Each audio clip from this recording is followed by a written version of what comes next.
Hello and welcome to Janette's TV. I'm your host, Janette Burke. We are live on location in Stratford, Ontario at the Costume and Props Warehouse here from the Stratford Festival. And I am going to introduce now Anne Swerdfager, who is the Director of PR. Welcome, Anne, to Janette's TV. Hey, Janette, nice to see you. You too. So we're going to do this social distance. So we're going to do our best. I'm going to stretch my arm as far as it can go. Absolutely. Now, this costume and props warehouse has been around for a while. It's very attached to the Stratford Festival. Obviously, you provide the costumes for that, and I'd love to hear a little story about how you maintain those costumes, how you decide what you're going to produce in 1 year, I guess based on the plays that are coming out, and so on and so forth.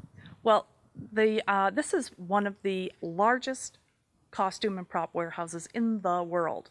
There are only two that are bigger, and they are for film and TV in Los Angeles. So we're the biggest for theater that there is. We rent costumes and props to theaters, to opera companies, to schools, to film and television. So we have about 40 or 50,000 costumes and props in this warehouse.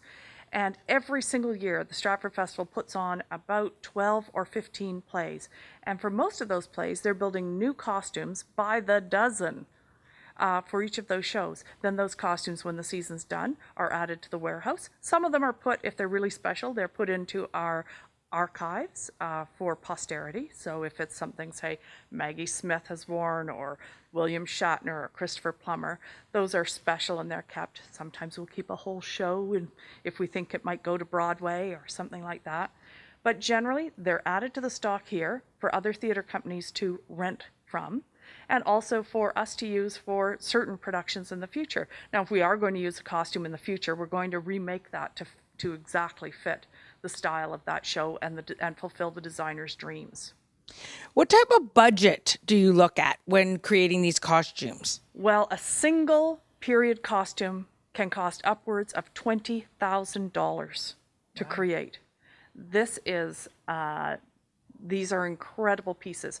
When the Stratford Festival took its production of King Lear, starring Christopher Plummer, to Lincoln Center in New York, I'm told that a telephone call came the day that the costumes arrived, and the person at Lincoln Center said, "Have you sent us museum pieces?" They were that struck by the quality of the costumes, far surpassing anything that they had ever worked with before. And just getting into some of the details about the costumes themselves. So let's hear a little bit about the types of fabrics and some of the tools that you're working with. Well, I think for that, I'm going to need to pass over to Michelle Barnier, who is one of our wardrobe heads, and she can introduce you to the fabrics we're using, the importance of fabrics when you're trying to create, something that's wearable for actors under hot lights, but also creating that period impression. Yes, I'd like to hear all about that. So we will talk to Michelle. Wonderful, thank you. And my interview here at the Costume and Prop Warehouse in Stratford continues with Michelle Barnier, who is basically head of costumes. And we're going to talk now about these costumes, including this gorgeous one that was created by Deborah, what's her last name? Deborah Hansen. Deborah Hansen from Schitt's Creek. So, Michelle, please tell us how you would come about creating such a piece and the materials that are being used. Well, as you can see from the sketch back here, this is something that Deborah, as the designer, would create. And then myself, as head of wardrobe, we would sit down together and chat about what would go into it. For example, you can see that there's multiple layers of fabric, there's different trims, there's different types of fabric. Another element on this is that it's the fabric is also painted into to make it look seamlessly like two pieces of fabric are one. So that's a really important that was a really important detail to make happen as well. And then obviously you can see the concept of the black and white stripes is put over into the hat as well. And every single item on the costume and on the hat is they're all chosen by the designer.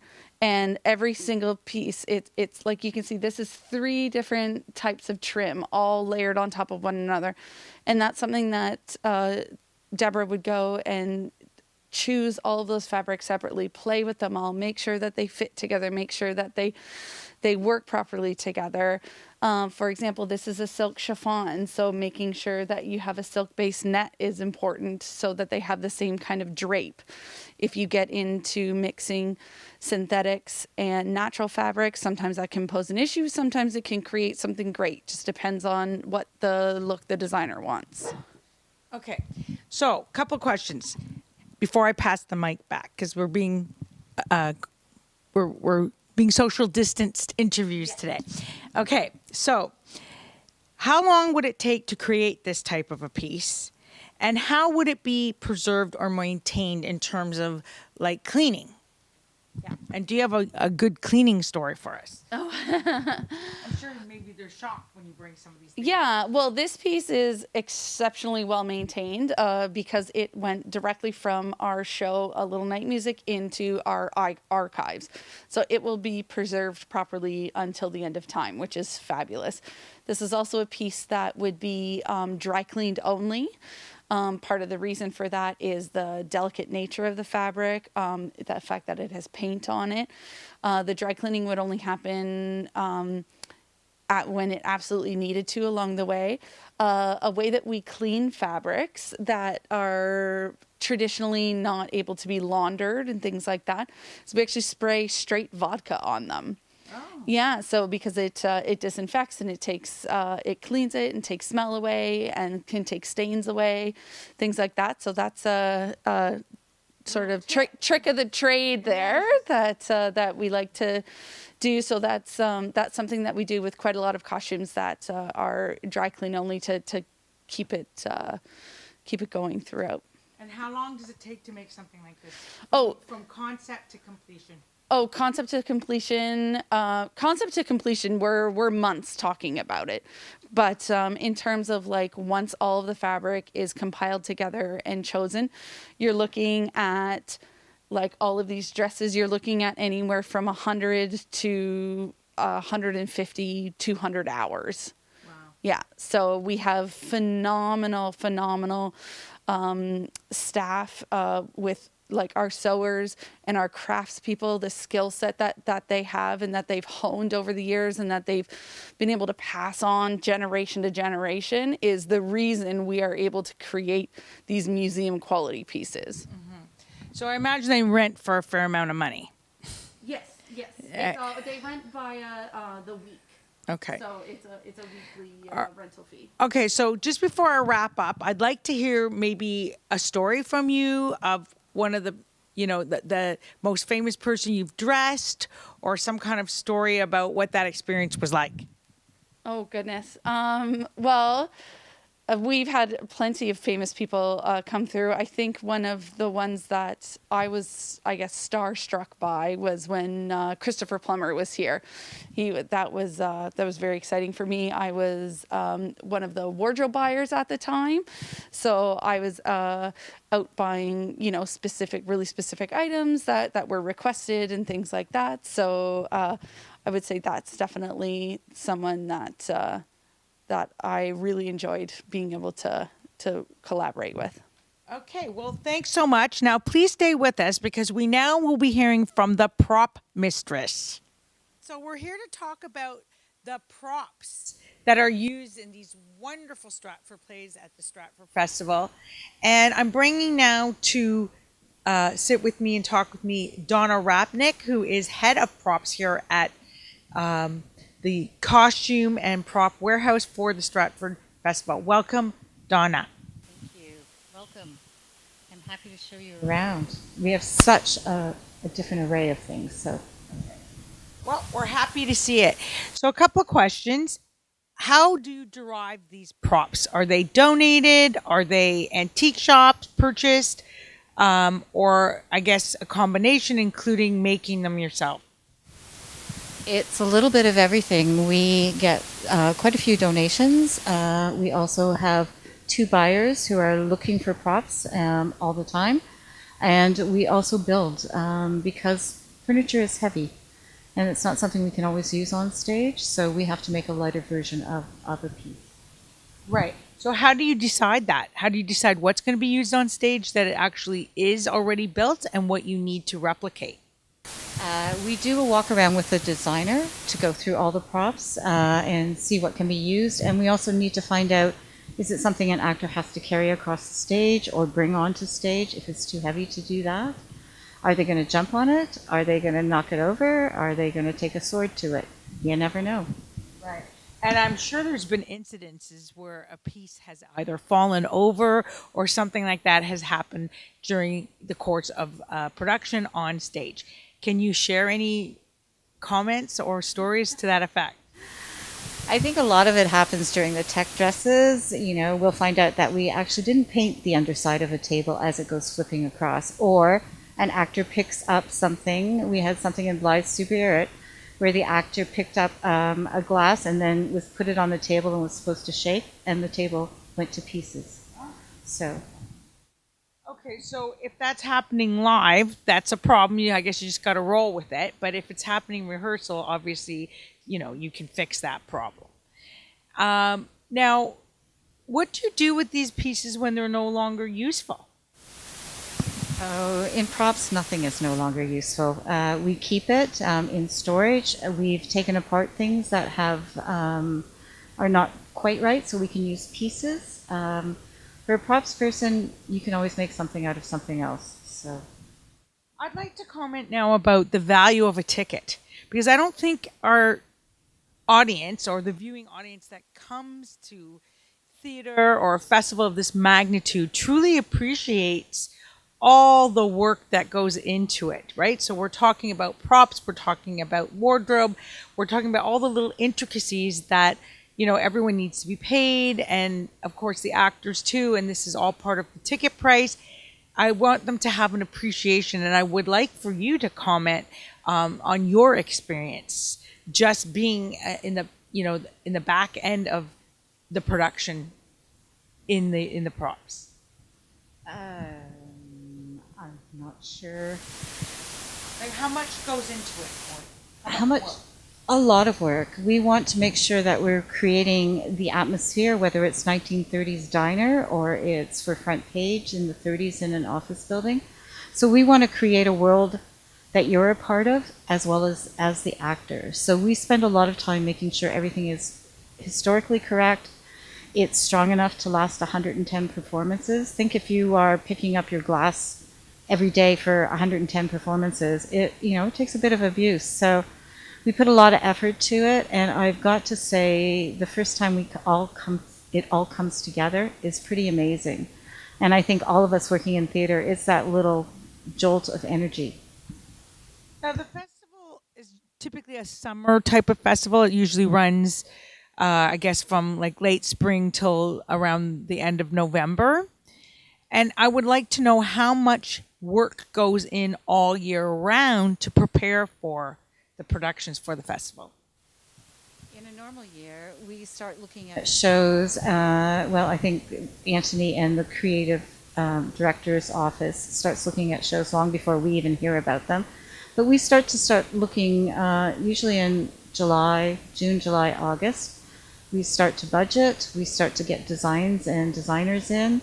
So it's a year-round trying to get a show on. So if there's a show in March that previews, we're probably looking at it in June of the previous year. Can you please tell me a little bit, Anne, more about the Stratford Festival's history, how it really built up the town?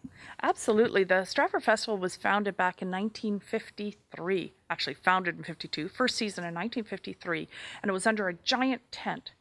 The reason the festival was started was that our major employer was rail repair shops. Can't get much different from theater and beautiful costume making than rail repair. but that's what we were famous for. Those closed down when we moved from steam to diesel, and we needed something to revive the community. And this local journalist who was living in Toronto, who had grown up here, came up with the idea for a Shakespeare festival because we had all kinds of links to Shakespeare. The town was called Stratford. The river was called the Avon. I went to Falstaff School. Other people went to King Lear School or Shakespeare School or Anne Hathaway or Romeo or Juliet. There were all these ties to Shakespeare. So it was a natural thing, but also a crazy thing to have a Shakespeare festival save an economy. It was the very first destination theater to open that I am aware of anywhere in the world. And it started with 2 plays for 6 weeks in 1953. Such a success. People came from all over the world. People came from all over the world to review the plays. The New York Times was here, the Times of London, the Guardian, everybody was here. Huge success. They had to extend it to 8 weeks long. And the next year, they didn't just do 2 plays. They started adding and growing. 4 years after 4 seasons in the tent, they built a permanent theater. And here we are today. We now have 4 theaters. We're about to open a renewed version of the 4th theater, the Tom Patterson Theater, a $100 million project. And unfortunately stymied a little bit by the pandemic right now. Yeah, that was my next question. How has COVID impacted? I mean, you can't even run, you have no season this year. That's right. And how is the town surviving on tourism? Like, I see still people coming here. Yeah, the Stratford Festival attracts about 500,000 people every year. And we are really a wonderful tourism town. We have incredible restaurants and shopping and B&Bs and small inns and hotels. Everyone is dedicated to the tourist experience or the visitor experience here. It's an incredible place. But no theater in 2020 around the world. And so we had to cancel like other theaters everywhere did. Now the theater, the community outside the theater really pulled together. They did outdoor dining. They did small plays by other local theater makers, and did everything they could. But you're not bringing in 500,000 people like we would in a normal year. So it's a tough time for Stratford right now. But I had heard that you had a porch fest as well. We did. The Perth Huron Perth Museum, Stratford Perth Museum, had beautiful plays from their porch. We had other players playing in a parkade at a hotel, in backyards, in streets, in front of people's houses. You could commission them to come in and do plays for your community, for your neighborhood. So there were really all kinds of things.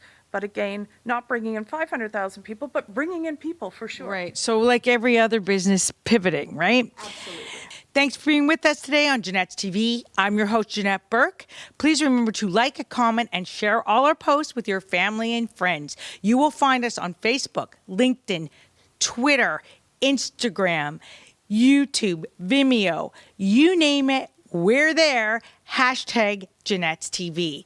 And now we would also like to draw your attention to the fact that we have a Patreon account and no donation is too big or too small. But if you check below with the link and the donation levels, you will have a chance at possibly receiving a T-shirt with Janette's TV or Janette's TV inspirational logos from our TV and podcast, from myself and from my guests. You can choose the color, you can choose the size, and you can choose what you want. And if not, you can check out some of the other donation levels too. Again, this is Janette Burke, your host, signing off. And until next time, remember to be fabulous.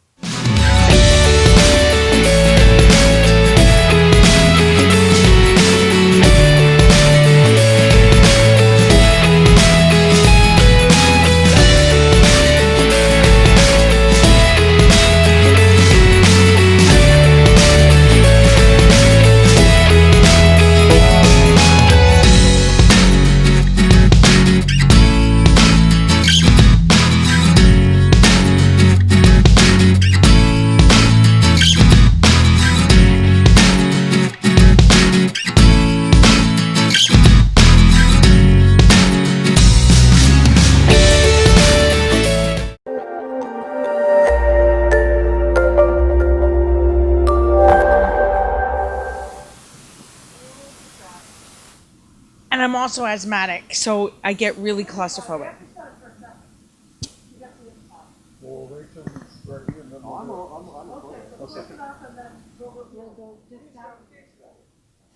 Okay, I'm feeling claustrophobic. No, get me out of here. Sorry. I can't. Sorry. I think you should put that as a